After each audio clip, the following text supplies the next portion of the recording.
దేవుని కృప కలిగిన నామములో మీ అందరికీ ప్రత్యేకమైన వందనాలు. మరొక రోజుని ఇచ్చిన దేవాది దేవునికి మహిమ కలుగునుగాక. మీరందరూ బాగున్నారనుకుంటున్నాను. దేవుడు మిమ్మల్ని దీవించునుగాక. రేపటి నుంచి 3 రోజుల ప్రత్యేకమైన ఉపవాస ప్రార్థనలు ఏర్పాటు చేయడం జరిగింది.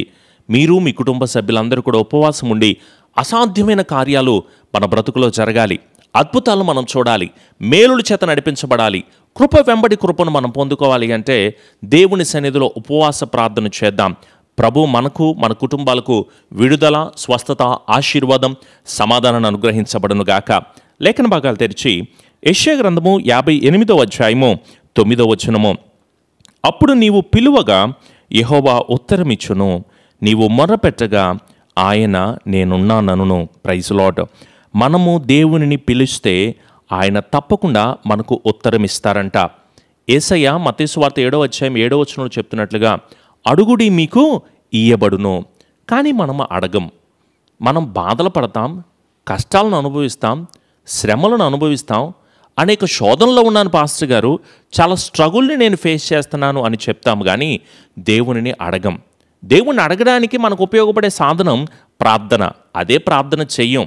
ఎవరితో అయినా చెప్పుకుంటాం, ఎంతమందితో అయినా మాట్లాడుతాం, ఏ బాధలతో అయినా ఏ శోధనలతో అయినా ఎంతైనా కృంగిపోయి ఏడుస్తూ గగ్గోలు పెడతా ఉంటాము, కానీ నువ్వు మాత్రం ప్రార్థన చెయ్యో, దేవునిని అడగో. వాక్యం ఏం చెప్తుంది? మనం పిలిస్తే దేవుడేమో సమాధానం ఇస్తా అంటున్నాడు, మనకు ఉత్తరం ఇస్తా అంటున్నాడు. రిప్లైని మనం పొందుకుంటామంట. దేవుడే ఉత్తరం ఇస్తానంటున్నాడు కదా. మరి ఆయనను అడిగితే మనం కృప పొందుకోమా? పరిశుద్ధ గ్రంథంలో ఎంతమంది అడిగి సమాధానాన్ని పొందుకున్నారు? యవనస్తులారా, వృద్ధులారా, పెద్దవారులారా. దేవుడు అడిగితే కృప చూపించడా? మన జీవితాల్లో సమాధానాన్ని దేవుడు ఇవ్వడా? యాకోబు ఆశీర్వదించబడాలని అడిగాడు. దేవుడు యాకోబుని దీవించలేదా? ఎంత ఉన్నతమైన కృపను యాకోబు జీవితంలో చూడగలిగాడు. హన్న సంతానం కావాలని అడిగింది.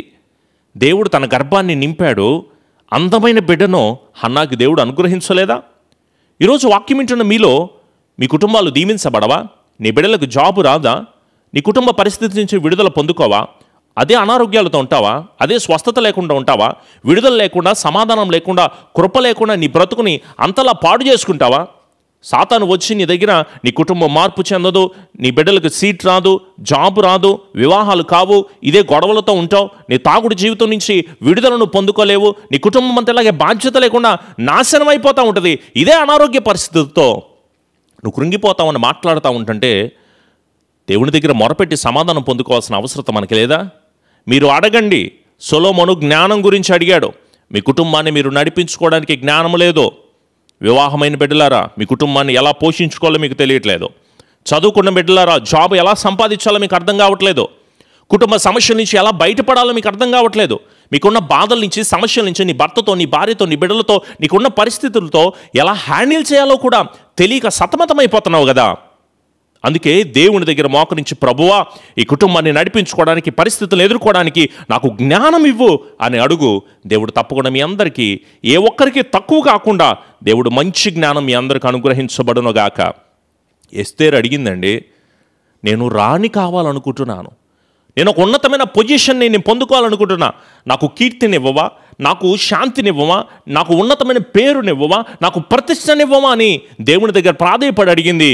దేవుడు అడిగిన దానికంటే, ఊహించిన దానికంటే ఎస్తేరుని రాజరికపు స్థితిలో దేవుడు నిలబెట్టాడు. హిజ్కియా బైబిల్లో ఆరోగ్యం కావాలని అడుగుతాడు. దేవుడు అతనిని ముట్టి ఆరోగ్యం ఇచ్చాడు. ఈరోజు బీపీలతో, షుగర్లతో, డెంగ్యూలతో పైనుంచి కింద వరకు, అరికాల మొదలుకొని నన్నెత్తు వరకు కూడా అనేక రోగాలతో బాధపడుతున్న వారికి దేవుడు మంచి ఆరోగ్యాన్ని అనుగ్రహిస్తాడు ఆయన. మీరేం కలవరపడాల్సిన అవసరం లేదు. ఆరోగ్యం కొరకు దేవుణ్ణి అడగండి. ప్రభువా, అడగమని మాట్లాడుతున్నావు కదయ్యా, ప్రార్థించమని తెలియచేస్తున్నావు కదా, సేవకుని ద్వారా నాతోనే సూటిగా మాట్లాడుతున్నావు కదా. ఒకవేళ ఇప్పుడు దాకా నేను ప్రార్థించట్లేదు, ఇప్పుడు దాకా నేను అడగట్లేదు, ఇప్పుడు దగ్గర సమాధానం పొందుకోవట్లేదు, ఇప్పటికీ కూడా నీ దగ్గర నేను వేడుకోలేని స్థితిలో ఉంటున్నాను, దయచేసి నా అజ్ఞానాన్ని మన్నించి ప్రభువా నా దుఃఖాన్ని నాట్యముగా మార్చండి, నా బాధను, నా వేదనను, నా భారభరితమైన పరిస్థితిని సంతోషముగా మీరు మార్చండి తండ్రి అని దేవాది దేవుని అడిగితే మీ జీవితాలు మార్చబడేది. మీ కుటుంబానికి పరలోక రాజ్యం ఇవ్వగలిగింది, మీ కుటుంబానికి రక్షణ ఇవ్వగలిగింది, మీ కుటుంబానికి క్షేమభరితంగా నడిపించగలిగింది ప్రభువే. ఆయనే చెప్తున్నారు కదా, మీరు అడిగితే నేను సమాధానం ఇస్తాను, పైగా నీవు మొరపెడితే ఆయన నేనున్నాను అంటున్నాడు కదా. మనకు ఆధారమై ఉన్నది ఎవరు? మనకి నిరీక్షణ ఎవరు? మనల్ని బలపరచగలిగింది ఎవరు? మనకి తోడై ఉండగలిగింది ఎవరు? మన బంధువులా, మన స్నేహితులా, మన అధికారులా, మన రక్త సంబంధికులా? ఎవరు మనకు తోడుంటారు? కానీ ఇక్కడ ప్రభు అంటున్నారు, నేనున్నాను కదా, నేను నీకు తోడున్నాను కదా, నువ్వెందుకంత కలవరపడతావు?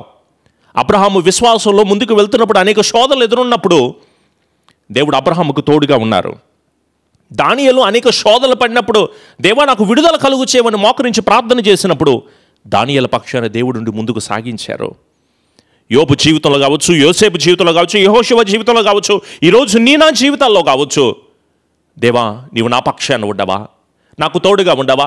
ఈ బాధలు తట్టుకోలేకపోతున్నా, ఈ ఏడ్పు తట్టుకోలేకపోతున్నా, ఈ కలవరాలు నా జీవితంలో నన్ను ఇంకా కృంగదీసేస్తున్నాయి అయ్యా, నాకు జయం ఇవ్వా, నాకు విడుదల ఇవ్వా. దేవా నేను భక్తిని కోల్పోకూడదు, విశ్వాసాన్ని కోల్పోకూడదు, నమ్మికను కోల్పోకూడదు, ప్రార్థనా శక్తిని కోల్పోకూడదు, శ్రమలను ఎదుర్కోవడానికి నాకు శక్తినివ్వా అని మీరు దేవుణ్ణి అడిగితే ఆయన నేనున్నాను కదా అని మాట్లాడుతుంటే నువ్వెందుకు కలవరపడాలి? నీ కుటుంబం దీవెనకరంగా లేకుండా చేస్తున్న ఏ సాతాను శక్తులు కూడా నీ కుటుంబం మీద పనిచేయడానికి అవకాశం ఉండకూడదు. అపవాదిని ఎదురించుడి, వాడు మీ వద్ద నుంచి పారిపోతాడు. నోవాహు ఎదిరించాడు, జయం పొందుకున్నాడు. అబ్రహాము కుటుంబం ఎదిరించింది, ఆశీర్వాదాన్ని పొందుకుంది. యాకోబు కుటుంబం, యోబు కుటుంబం, కొర్నేలు కుటుంబం, లుదియా కుటుంబం, అనేక మంది కుటుంబాలు వారు మేము ఆశీర్వదించబడాలని దేవుణ్ణి అడిగారు. వారు కృప పొందుకున్నారు, వారు దీవెన పొందుకున్నారు, వారి జీవితములు బ్లెస్డ్గా మార్చబడినాయి. కానీ ఆకాను కుటుంబం ఏమైంది? శపించబడలేదా? గెహజీ కుటుంబం ఏమైంది? శపించబడలేదా? దేవునికి ప్రార్థన చేస్తే కృప పొందుకుంటాం, కానీ దేవుని మాట వినకపోతే శపించబడిన గతి నరక ప్రాప్తే కదా. మనం ఎంత ప్రార్థన చేస్తుంది ఆ నరకంలోకి వెళ్ళడానికా? దేవుని మాటను శ్రద్ధగా వింటే, మన హృదయాన్ని దేవునికి ఇచ్చి, మన సమయాన్ని దేవునికి ఇచ్చి, మన ధనాన్ని దేవునికి ఇచ్చి, ప్రభువా నేను ముందుకు సాగకుండా ఆపేస్తున్న ప్రతిదీ కూడా, ప్రతి అడ్డంకులోనైన విడుదల నాకు కలుగు చేయి, నేను వెనకడుగు వేయకూడదు, నాకు గొప్ప కృపను కలుగు చేయి తండ్రి అని, నాకు మంచి సమాధానాన్ని అనుగ్రహించు ప్రభువా అని దేవాది దేవుడిని అడిగినప్పుడే కదండి కృప పొందుకునేది. ఈ క్షణమే దేవా నేను పిలుస్తున్నాను తండ్రి, నాకు ప్రత్యుత్తరం ఇవ్వవా? దేవా నీ దగ్గర మొరపెడుతున్నాను, నేనున్నాను అని పలుకుతున్నావు కదయ్యా. నా జీవితంలో, నా బ్రతుకుల్లో ఇప్పుడు దాకా నీకు దూరమైన స్థితిలో ఉన్నానేమో, నీ మాట వినకుండా ఇష్టానుసారంగా నేను బ్రతికానేమో, కానీ ఇక మీదట నీ వైపు చూస్తాను అని ఒక్కసారి నాతో పాటు కలిసి ఏకీభించి ప్రార్థన చేస్తావా? ప్రేయర్స్ తీసుకోండి, నాతో పాటు కలిసి ప్రార్థన చేయండి. ప్రభు ఆత్మ మనకు, మన కుటుంబాలకు తోడై ఉండి మనలను బలపరచబడును గాక. దేవా నేను ప్రార్థన చేస్తాను, ఇక మీదటైనా ఒక తీర్మానం చేసుకుందాం. ఇప్పుడే నాతో పాటు కలిసి ప్రార్థన చేయండి. కృపాసత్య సంపూర్ణుడా, మా గొప్ప దేవా, నీ సన్నిధానంలో మేము ఉండాలి అని తీర్మానం చేసుకుని ప్రార్థన చేస్తున్నామయ్యా. ఒకసారి మేము చేస్తున్న ప్రార్థనను అంగీకరించమని వేడుకుంటున్నాం. బాధలలో, శోధనలో, ఇబ్బందులో మేము ఉంటున్నప్పుడు ఆ ప్రార్థనకు ప్రత్యుత్తరం ఇస్తానని చెప్తున్నావు కదయ్యా. దయచేసి మా ప్రార్థనను ఆలకించండి తండ్రి. పాపులుగా ఉన్నాం, అన్యాయమైన బ్రతుకులో ఉన్నాం, అక్రమం చేసే వాళ్ళుగా ఉన్నాం. దయచేసి మేము చేసిన ప్రతి ఒక్కటి కూడా క్షమించండి ప్రభువా, మాకు విడుదల కలుగు చేయండి తండ్రి. హాస్పిటల్లో పనిచేస్తున్న బిడ్డల గురించి ప్రార్థన చేద్దాం. వ్యవసాయం చేస్తున్న వాళ్ళు, వ్యాపారాలు చేస్తున్న వాళ్ళు, డాక్టర్లు, టీచర్స్, స్టూడెంట్స్, సాఫ్ట్వేర్ పనిచేస్తున్న వాళ్ళు, ప్రతి ఒక్కరికి దేవుడు మన ముఖ్యమంత్రులు, ఐఏఎస్, ఐపీఎస్ అధికారుల చుట్టూ దేవుడు తోడై ఉండి నడిపించులాగున్న ప్రార్థన చేద్దాము. ప్రభువా నీ బిడ్డల చుట్టూ నీ కృప చూపండి తండ్రి. క్షేమాభివృద్ధిని కలుగు చేయండి, సమాధానమును మీరు అనుగ్రహించి ఆశీర్వదించండి ప్రభువా. శ్రీనివాసరావు గారు, నళిని గారు, వారి కుటుంబాలు మీరు దీవించండి. కరుణా క్యాటర్స్ అండ్ సప్లయర్స్ సుబ్రహ్మణ్యం గారు, రంగమ్మ గారు, వారి కుటుంబాలు మీరు దీవించండి. అలాగే లైవ్లో వాక్యం వింటున్న ప్రతి ఒక్క బిడ్డలు కింద కామెంట్ పెట్టి వారి ప్రార్థన అవసరతలు అడుగుతున్న ప్రతి ఒక్కరిని కూడా మేలుల చేత నీ బిడ్డలను తృప్తిపరచండి తండ్రి. వాక్యాన్ని విన్నారు, వారు ఆధ్యాత్మికంగా బలపరచబడాలి, కృప పొందుకోవాలి, దీవెనను పొందుకోవాలి, వారికి ఉన్న శోధల నుంచి జయం పొందుకోవాలి. వారి దుఃఖాన్ని నాట్యముగా మీరు మార్చండి, వారికి ఆనందభరితమైన సంతోషకరమైన క్రియలను వారి జీవితాల్లో జరిగించి స్థిరపరచండి. ఈ క్షణం నుంచి అయినా సరే నాయన మేము అడుగుతాము తండ్రి. యాకోబును దీవించినట్టుగా హన్నాను, సొలొమోను, ఎస్తేరును, హిజ్కియాకి దేవుడు అనేక మంది పట్ల కార్యాలు జరిగించినట్లుగా తండ్రి మా అందరి పట్ల, మా కుటుంబాలన్నిటి పట్ల కూడా నీ ఉన్నతమైన కృపను మా జీవితాల్లో దయచేయండి.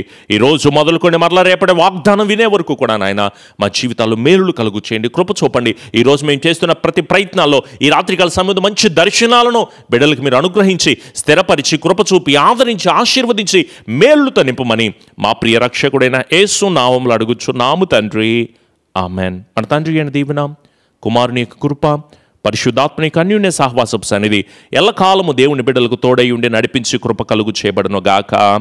ఆమెన్. అందరికీ కూడా హృదయపూర్వకమైన వందనాలు. దేవుడు మిమ్మల్ని అందరినీ దీవించునుగాక. దేవుని పరిచర్యకి మీరు కూడా సహకరించండి. ప్రతి ఉదయకాలం 6 గంటలకు లైవ్ ఆరాధన వస్తుంది. ఉదయకాలపు ప్రార్థనలో ఏకీభవించండి. వాక్యాన్ని మీ స్నేహితులకి, బంధువులు కూడా షేర్ చేయండి. ఎవరైనా ప్రార్థన అవసరతలు తెలియచేయాలని ఆశపడితే పైన స్క్రీన్ మీద కనిపిస్తున్న నెంబర్కి మీ ప్రార్థన అవసరతలు తెలియచేయండి.